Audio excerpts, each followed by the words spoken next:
नमस्कार. Electronic evidence हा कोर्टामध्ये कसं वापरायचं आहे ते आज मी सांगते. एआयच्या जमान्यामध्ये राहत आहोत. एडिटिंग किंवा एखाद्याचा व्हॉइस मेल असेल किंवा व्हॉइस असेल, व्हिडिओ असेल, हे सगळं कशाप्रकारे छोट्या-छोट्या पद्धतीने कसं एडिटिंग करता येते हे एआयवर चालू आहे.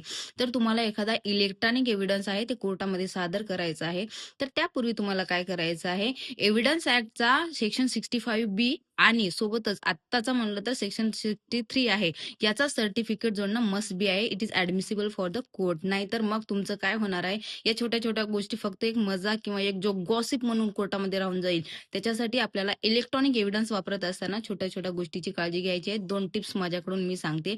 पहिली एक तर तुम्ही एखाद्याचा व्हिडिओ वगैरे करत असाल, तर त्या व्हिडिओला जशास तसे तुम्हाला कोर्टामध्ये सादर करायचं आहे. रेकॉर्डिंग वगैरे करत असाल तर. एखाद्या दुसऱ्या फोनमध्ये फॉरवर्ड करून त्याला एडिटिंग वगैरे करून तुम्हाला ते सादर करता येणार नाही. ते टोटली फॉल्स होणार आहे. सोबतच तुम्हाला अजून एक एखाद्याचा जर तुम्ही स्क्रीनशॉट किंवा एखाद्याचा फोटो वगैरे घेत असाल तुम्ही, तर त्यावेळेस काय करायचं आहे ॲट दॅट टाईम तुम्ही त्या मोबाईलमधला त्या व्यक्तीचा नंबर जो सेव्ह आहे त्याला डिलीट करायचा आहे.